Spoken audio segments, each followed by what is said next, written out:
만국을 다스리시고 세상 구하신 하나님을 찬양하며 살아가는 우리 모두가 되기를 주의 이름으로 축원합니다. 가끔 뉴스에서 칭찬받아 마땅한 의인에 대한 이야기가 나올 때가 있습니다. 근데 그 의인들이 이구동성으로 똑같이 대본에 있는 것처럼 하는 말이 있습니다. 누구라도 그렇게 했을 겁니다. 당연한 일을 한 것인데요. 칭찬받을 일이 아닙니다. 라고 이야기를 해요. 어쩜 그렇게 똑같이 한결같이 이야기하는지.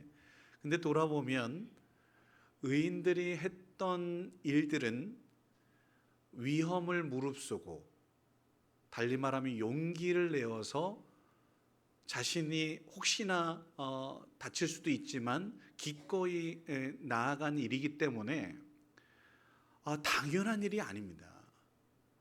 칭찬받아 마땅한 일, 어떻게 보면 대단한 일을 한 것이죠.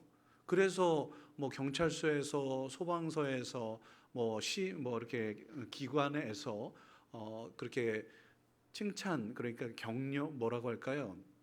포상도 받고 칭찬도 듣는, 표창장도 받는 일들을 하는 거죠. 뉴스에 나올 정도로. 그런데 그 모든 사람들이 이구동성으로 했던 당연한 일, 그 당연한 일들을 그냥 아무렇지도 않게 하는 의인들이 이 땅 가운데 참 많아졌으면 좋겠다 하는 생각을 해보게 됩니다. 여러분 그렇게 생각하십니까? 그러면 다시 한번 질문해 볼게요. 내 아들이 위험을 무릅쓰고 갑자기 강도와 대적을 한다거나 위험을 무릅쓰고 막 불구덩이에 들어가는 일들을, 아들이든지 딸이든지, 여러분 어떻게 하시겠습니까? 남들은 의인이 많았으면 좋겠는데 내 아들, 내 가족들이 위험을 무릅쓰고 의인이 되는 건 조금 그렇습니까? 여러분 어떻게 생각하세요? 미쳤어 죽으려고 막 하면서 그렇게 이야기를 하는 경우들이 참 있습니다. 우리가 참 그렇게 이기적이에요. 그런데 오늘 당연한 일들, 마땅히 행해야 할 일들, 이것들을 감당하면서도 자신은 그렇지 않습니다, 당연히 해야 할 일이죠 라고 이야기했던 그러한 의인들이 우리 가운데 많았으면 좋겠고, 우리 교회에서도 그러한 그렇게 고백하는 하나님의 사람들이 많을 수 있었으면 좋겠습니다. 교회 연합주일이라고 총회에서는 내려왔어요. 그리고 우리 교회에서는 사실은 다음 주가 남신도 주일인데 한 주일 추석 명절이 있어서 한 주일 당겨서 했어요. 우리 교회 남신도들이 특별히 그렇게 의로운, 하나님이 보시기에 의롭다, 기꺼이 감당해야죠. 오늘 말씀에서 있는 것처럼 저희는 그냥 무익한 종입니다 라고 말할 수 있는 하나님의 사람들이 참 많았으면 좋겠습니다. 그런데 또 여기서 또 하나 질문을 해보게 됩니다. 여러분, 당연한 것, 어떤 것이 당연할까요? 그런데 손경민 교수라고 하는 분이 당연한 것은 없습니다 라고 그렇게 이야기를 하더라고요. 은혜입니다 라고 고백하더라고요. 제가 한번 그 노래의 찬양을, 가사를 여러분들께 한번 소개하겠습니다. 들어보세요.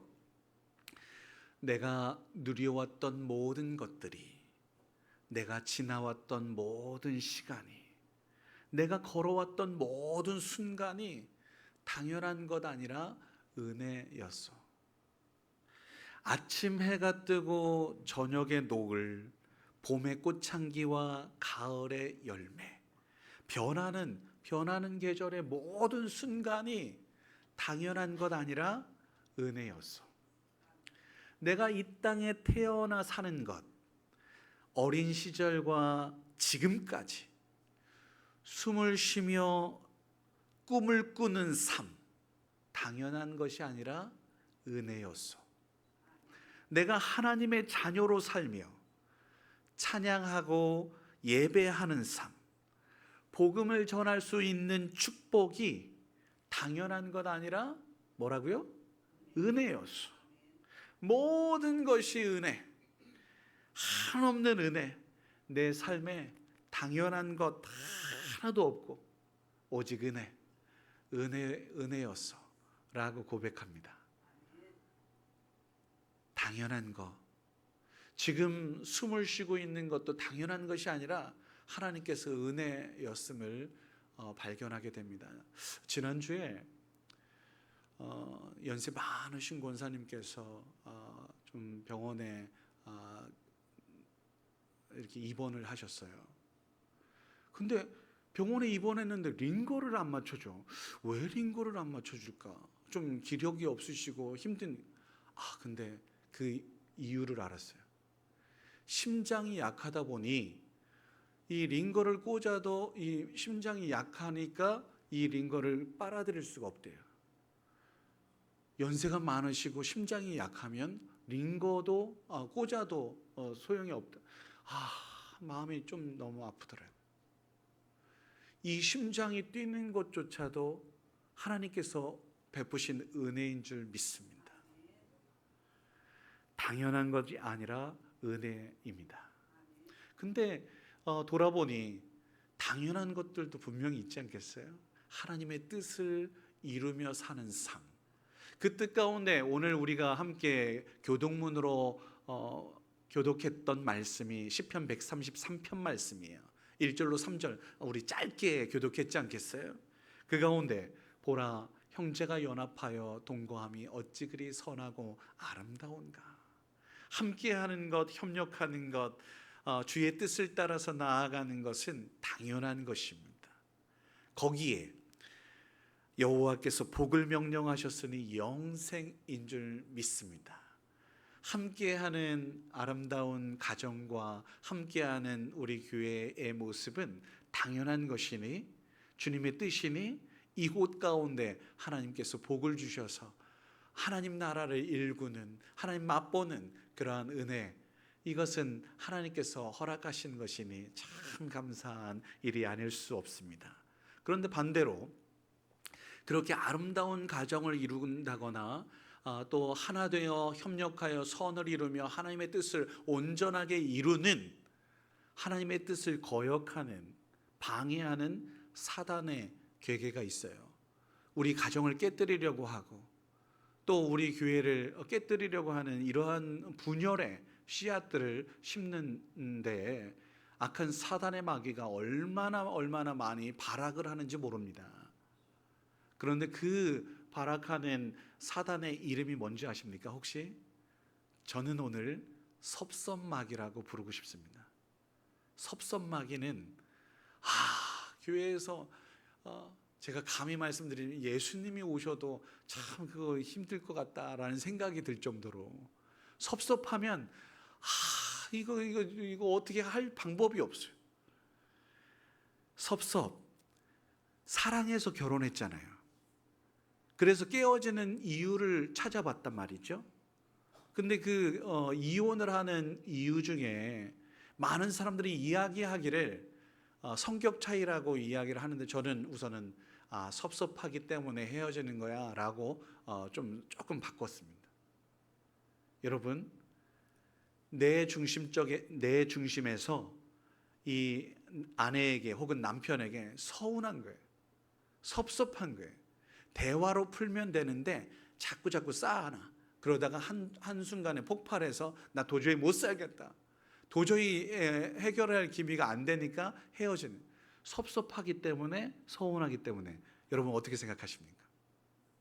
그리고 아울러서 어떤 공동체든지 어떤 모임이든지 자기 방어적인 입장에서 나 거기에 혹시나 서운할 수, 그 사람 때문에 어떤 사람 이런저런 이유들을 이야기하지만 섭섭하지 않으려고 거기에 우선 발을 담그지 않는다거나 사람한테 실족하고 싶지 않아서 그래서 하지 않는다거나, 이런 경우들이 참 많이 있는 것을 발견하게 됩니다. 여러분, 그래서 함께하지 않는다, 서운하지 않은 공동체가 어디 있겠어요? 우리 가정에서도 서운하지 않은 일들이 없을 수가 없어요. 그럼에도 불구하고 우리 믿음의 사람들은 섭섭하지 않으려고 결단하는 사람들이죠. 왜냐하면 결론부터 말씀드리면 내가 죽으면 나 중심에 서 있지 않으면 서운할 일이 전혀 없습니다. 우리가 예수 믿는 사람으로서 예수 믿는 사람은 섭섭하지 않기로 결단하는 사람입니다. 다짐하는 사람이에요. 왜? 갈라디아서 2장 20절 말씀처럼 내가 그리스도와 함께 십자가에 못 박혔나니 이제 내가 산 것 아니야. 난 죽었어. 내 안에 예수께서 사신 것이야. 그러니 하나님의 아들을 믿는 믿음 안에서 살겠다, 예수님을 따르며 살겠다 라고 작정한 사람이지 않습니까? 우리가 이름하여 그리스도인인데 예수 닮은 사람으로서 살아가야 되는데 여전히 내가 살아있기 때문에 서운한 거거든요. 섭섭한 것. 여러분, 예수 십자가에 내 자신을 죽이셨습니까? 그리고 다시 살아서 부활의 영광에 참여할 자로 살고 계십니까? 아니면 여전히 내가 살아있습니까? 여전히 내가 살아있기 때문에 섭섭한 거거든요. 죽은 사람은 말이 없잖아요. 오늘 본문은 서운하고 섭섭할 상황이에요. 여러분 한번 생각해 보세요. 하루 종일 밖에서 일하고 돌아왔어요. 근데 수고했다 말 한마디도 없어. 격려도 없어. 그런데 뭐라고 이야기하냐면, 야, 와서 앉아서 밥 먹자가 아니라 내 밥 준비해줘. 그리고 또 시중 들어. 그런데 감사도 없어. 명한 대로 하였다고 종에게 감사하겠느냐라고 질문해. 당연한 거 했다라고. 무익한 종입니다. 해야 할 것을 했을 뿐입니다 라고 이야기한대. 하루 종일 일하고 지치고 힘들고 어려웠을 것인데 이 종의 입장에서 당연한 것을 했을 뿐입니다 라고 이야기한대요. 이게 무엇입니까? 이런 상상을 했어요. 여기 이 집은 종이 이 한 사람뿐인가? 집안에서 일하는 종은 없나? 왜 이 한 사람한테 왜 이렇게 많은 짐을 줄까? 이런 생각도 했어요. 그런데도 불구하고 당연한 것을 했다고 이야기하고 있습니다. 수고했다 말 한마디면 눈 녹듯이 힘들고 지쳤던 것들이 다 녹을 것인데 수고했다라고 말도 안 해요. 왜? 당연한 것을 했습니까? 말도 없어. 여러분 서운하겠죠? 이 입장에서 생각해보면 서운할 것 같아요. 그런데 서운하지도 않잖아요. 왜 그럴까 한번 생각했어요. 그랬더니 조금 앞에 누가복음 15장 한 2장만 넘겨보시면 탕자의 비유가 나옵니다. 둘째 아들 허랑방탕하게 흉년을 맞아서 또 궁핍하고 돼지 쥐염 열매라도 먹으면 감사하였던 둘째 아들이 모든 것을 포기하고 아버지 집에서 품꾼이나 돼야 되겠다. 아들이라고 이제는 아들됨을 포기하고 돌아가자 결단하잖아요. 아들됨을 포기했다라는 게 뭐예요? 내 정체 이 모든 것들을 포기하는 거 아니겠어요? 나의 주체, 나의 생각, 모든 것들을 다 뒤로 하고 나 죽었다 생각하고 살아야지 라고 돌아온 거 아니겠어요? 거기에서 여러분 이 상황이 무엇입니까? 길가에서 줄여 죽는 사람들이 얼마나 많은지, 이슬 맞고 죽는 사람들이 얼마나 많은지, 오늘 말씀에 이 종을 그 사람에게 한번 비교해 보자고요. 그나마 나는 누울 곳이 있는 거예요. 그나마 나는 쓰임 받아서 일할 수 있는 특권이 있는 거예요. 그나마 나는 주인이 먹고 마시고 다 일이 끝난 다음에 먹을 소망이 있어요. 먹을 거리가 있는 거예요. 먹을 거, 입을 거, 또 잘 곳, 이 모든 것들이 이미 준비되어 있어요. 조금 수고한 다음에 뒤에 하는 것이고, 그런데 그 은혜를 기억하지 않고 불평하고 원망할 수 있어요? 나 죽을지도 모르는 상황에서 그럴 수 없잖아요. 이 주인을, 나를 품어준 주인, 나에게 먹을 것도 주고 또 입을 것도 주고 또 밥도 주고 잘 곳도 주는 이 주인을 악하다, 매정하다, 비정하다 라고 말할 수 있어요? 비인간적이다 라고 말할 수 있어요? 아니요. 감사해야 하는 상황이잖아요. 그런데 우리는 그 상황들은 뒤로 하고 그냥 서운하고 섭섭한 것들이 더 눈에 띄는 거 아니겠어요? 오늘 말씀의 핵심은 다름 아니에요. 나의 정체를 아는 거예요. 오늘 정체가 뭐라고요? 마지막 절에 보시면 10절 말씀에 무익한 종. 한번 따라해 보세요. 무익한 종. 여러분 그렇게 생각하십니까? 아, 내가 왜 무익한 종입니까? 라고 하면 너 그래? 그럼 나가. 네가 주인이라고 생각하면 나가. 그럼 너 혼자 살아봐. 살 수가 없는 존재거든요. 우리에게 하나님이 주인이시냐, 내가 주인이냐, 이 물음을 던지고 있어요. 너 진짜 주인이냐? 너 조용히야 라고 말씀하고 있단 말이죠. 이것입니다. 오늘 우리 창조절기에 살고 있어요. 하나님께서 하나님의 하나님 되심을 늘 인정하며 고백하며 살라고 말하고 있는데, 내가 주인이 되려고 했던 교만과 욕심과 이기로 인하여 이 모든 관계가 깨어졌단 말이죠. 죄 가운데 있게 되었단 말이죠.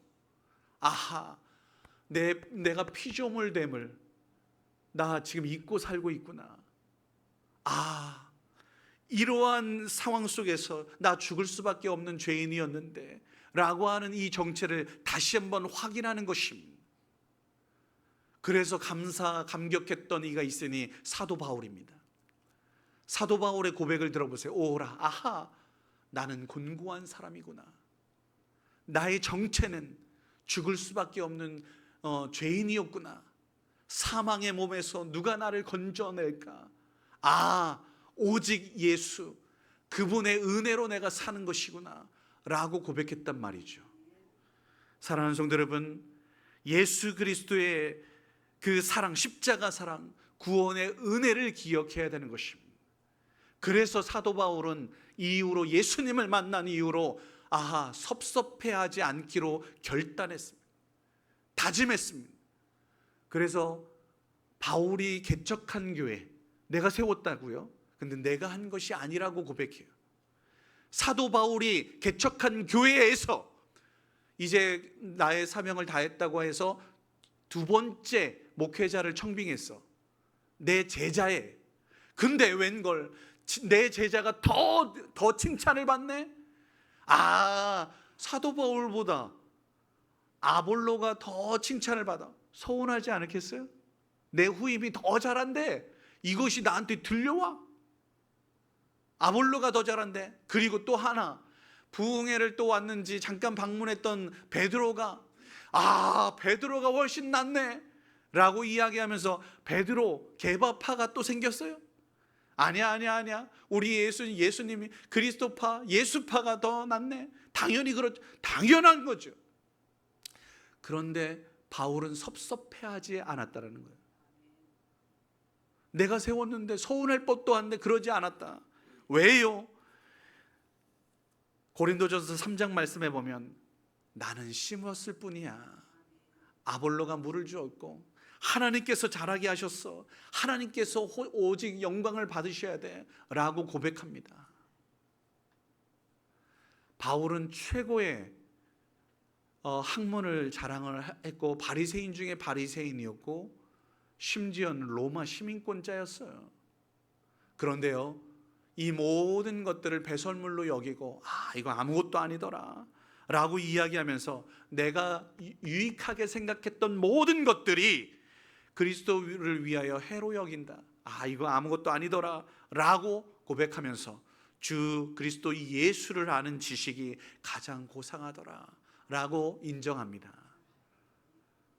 사랑하는 성도 여러분, 예수님이면 충분하다 라고 고백해요. 이것이 바로 예수 믿는, 예수님 따르는 자의 모습이어야 하지 않겠어요? 예수님이면 두말할 것 없지요. 예수님은 하나님 되시는 분이십니다. 그런데 그분이 이 땅 가운데 임하셨어요. 하늘 영광 버리시고 이 땅 가운데 임하셨어요. 왜? 죽기 위해. 왜 죽냐? 하늘의 미르이 되어 땅에 심겨져 죽어야 온 세상 생명을 살리신다라고 하는 이 진리 때문에. 그래서 예수님은 빌립보서에 그는 하나님과 동등된 본체셨어. 그러나 자기를 비워서 종의 형체로 사람과 같이 되셨지.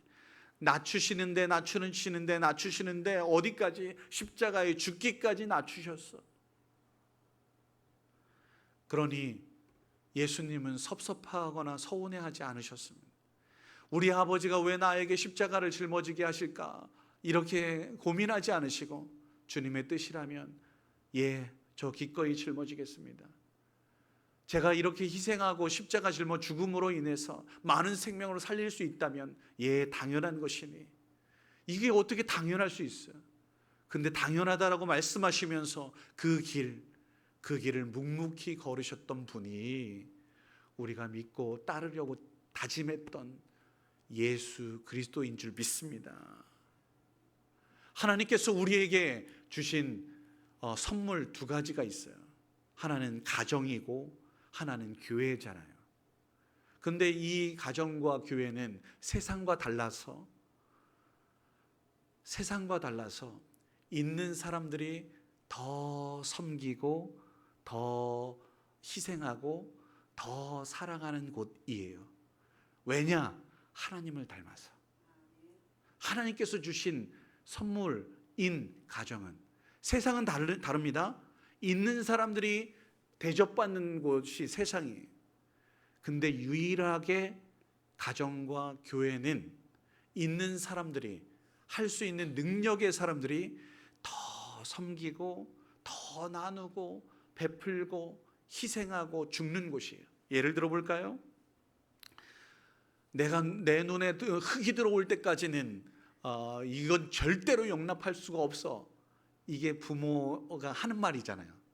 그런데 어김없이 부모가 사랑이 크니까 집니다. 사랑이 크니까 져요. 여러분들이 사랑이 큰 하나님의 사람일 수 있길 주 이름으로 축원합니다. 그러니 이 부족한 종을 이겨먹으려고 하지 마십시오. 농담이고요. 사랑이 큰 사람이 지는 겁니다. 그래서 교회는, 목사는 죽기로, 사랑하기로 다짐한 사람이니까 목사가 져야죠. 제가 만약에 이기려고 한다면 이 대천장로 떠나야 마땅해요. 어김없이 져야지 됩니다. 당연한 거 아니겠어요? 아멘. 사랑이 큰 사람이 지는 곳, 희생하는 곳, 또 섬기는 곳, 그 희생 가운데 하나님 나라가 있어요. 우리의 가정에 우리 교회가 하나님 나라가 일구어지기 위하여 우리가 그렇게 더 기꺼이 무익한 종이 되어야 한다라는 거예요. 두 주인을 섬길 수 없습니다. 이건 진리입니다. 하나님을 섬기게 되면 하나님께서 나를 낮출 수밖에 없어요. 그러면 하나님께서 오히려 나를 더 높이셔요. 이것이 참 신기한, 신비로운 원리 법칙입니다. 반대로 내가 높아지려고 하죠. 안타깝게도 감사가 사라지고 그리고 또 불평과 원망이 더 많아지고, 이런 것들이 우리 가운데 있습니다. 마지막으로 제가 세례 요한의 이야기로 오늘 마무리를 짓고 싶습니다. 세례 요한은 예수님 앞서서 참 대단한 부흥 강사였어요. 수많은 사람들이 세례 요한을 따르게 됐잖아요. 근데 예수님이 등장하자마자 이 따르던 제자들이 예수님에게로 싹 흘러나가요. 서운할 법도 하고 섭섭할 법도 한데, 하나님의 사람 세례 요한은 나는 그리스도가 아니야. 자신의 그 본분 정체를 분명히 합니다. 나는 그저 그리스도 앞에 보냄을 받아서 그 길을 예비하는 사람이지, 그는 흥해야 하고 나는 쇠해야 해. 이런 고백을 하다 보니 예수님께서 여인이 낳은 자 중에 이만한 사람이 없어, 그는 참 대단한 사람이야, 주님께서 칭찬하시는 하나님의 사람이 된 것입니다. 오늘 우리는 하나님의 사람으로서 하나님의 뜻에 따라 연합하고 하나 되게 하고 평화를 일구는 사람이어야 마땅해요. 내가 있는 곳 가정에서, 우리 교회에서 그렇게 아름다운 하나님 나라를 일구십시다. 어떻게 해요? 나의 정체를 분명히 하는 거예요. 나는 무익한 종입니다. 당연히 해야 할 일을 했을 뿐입니다. 그저 그렇게 하기로 다짐하는 거죠. 특별히 남신도주일이에요. 사랑하는 우리 아내를 위하여, 아니 남편을 위하여 사랑하는 아내들이요, 그냥 넉넉하게 좀 잘 섬겨주시면 어떨까요? 또 반대로 우리 남편들이요, 우리 처자식들을 위하여 밖에서 힘들고 자존심이 구겨지는 일들도 있고 괴롭지만 그것도 또 나는 죽었다 생각하면서 묵묵히 또 참고 이겨낼 수 있기를 또 소원합니다. 서로를 향해 감사의 표현이 서툰 우리의 모습들이 있어요. 그러든 감사의 표현을 잘 못하더라도 서운해하거나 섭섭해하지 마십시다. 또 아울러 혹시나 감사를 표현했어, 웬일이래 하면서 비꼬지 마시고 감사함으로 또 받아줄 수 있는 우리 모두가 된다면 얼마나 우리 가운데 아름다운 하나님 나라 일구겠냐, 이 말입니다. 사랑하는 성도 여러분, 우리 섭섭해하지 않기로 다짐하십시다. 그리고 무익한 종입니다 라고 이야기하고 고백하십시다. 당연한 것, 은혜를 알면 모든 것이 그냥 당연해서 기꺼이 낮아지고 섬기고 사랑하겠죠. 그 은혜를 기억하며 살아갈 수 있는 저와 여러분일 수 있기를 주의 이름으로 축원합니다. 기도하겠습니다.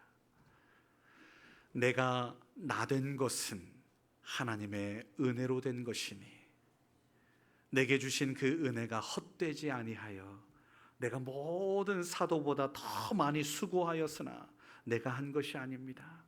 오직 나와 함께 하신 하나님의 은혜입니다 라고 고백하였던 사도 바울처럼 거룩하신 아버지 하나님, 주님의 은혜로 지금 여기에 있음을 고백하게 하여 주옵소서. 하나 되게 하옵소서. 더 사랑하며 섬기게 하옵소서. 예수 닮게 하옵소서. 주님을 따라 살아갈 수 있도록 은혜 베풀어 주시옵소서. 혹 서운해하거나 섭섭해하는 그런 모든 유혹들, 어둠의 권세들이 임할 때에는 낯설은 예수 이름으로 명하여 물리치게 하여 주시고, 또한 말씀의 빛 주어서 하나님의 뜻이 무엇인지 분별할 수 있도록 은총을 베풀어 주시옵소서. 여기 모인 주의 귀한 백성들, 나는 죽고 예수로 사는 하나님의 사람일 수 있도록 도우시옵소서. 함께 하실 주님을 기대하며 감사하며 예수님의 이름으로 기도드립니다.